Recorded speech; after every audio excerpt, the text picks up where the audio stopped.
In the Biafran struggle, what about the petition writers?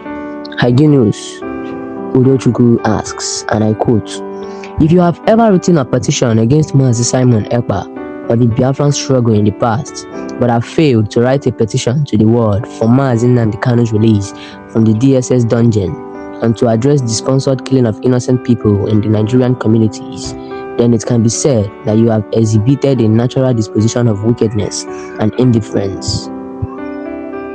It is our duty to continuously remind all of you, especially after witnessing the impact of social media when some among you betrayed their conscience and wrote malicious petitions against Mazi Simon Ekpa for his efforts to protect Biafra land. Those petitions that were written gained significant attention on the internet, making headlines both locally and internationally. However, it is disheartening to observe that you have failed to reciprocate the same level of action against the Nigerian government and its terrorist network, the DSS, who abducted Mazi Nnamdi Kanu and continue to unlawfully detain him in their dungeon till this day. The inhuman treatment inflicted upon MNK by the Nigerian government should be sufficient reason for you to write petitions against them, but it seems unlikely that you will take such actions. We have been eagerly anticipating your collective mobilization on social media to unite with one voice and the same energy that you used to call upon the international community, the UN, and the Finnish government to arrest Mazi Simon Ekpa. We expected you to stand up and say, enough of this injustice against Mazi Nnamdi Kanu and the Biafrans. What about those in the southern Kaduna and Benin communities? They face daily killings, yet no one is writing any petition against the perpetrators and the space consuls behind these acts. It is crucial for us to reflect on our priorities and examine our actions. Tomorrow holds great promise in the Biafran struggle, but it requires all of us to act in a just and unified manner. Let us redirect our energy towards addressing the grave injustice faced by Mazi Nnamdi Kanu, Biafrans, and the community suffering from the violence in Nigeria. Together, we can make a difference. If you had taken a different course of action, things could have turned out for the better. Not just for you, but for Nigerians and Biafra in general. It is sometimes difficult for me to comprehend the intense hatred that some Ndi Igbo, both at home and in the diaspora, have shown towards their own people who are fighting for freedom in their own ways.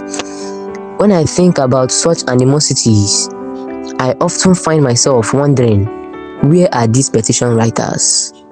What about the professors and the so-called intellectuals who petitioned the Finnish government to extradite Mazi Simon Ekpa to Nigeria, and those agents of provocation on social media spreading false information against IPOB and Mazi Simon Ekpa? Since the culmination of the recent Nigeria political selection that they refer to as an election, which validated Simon Ekpa's no election campaign in Biafra land and went against their shared belief in a fair election, have they learned anything from it?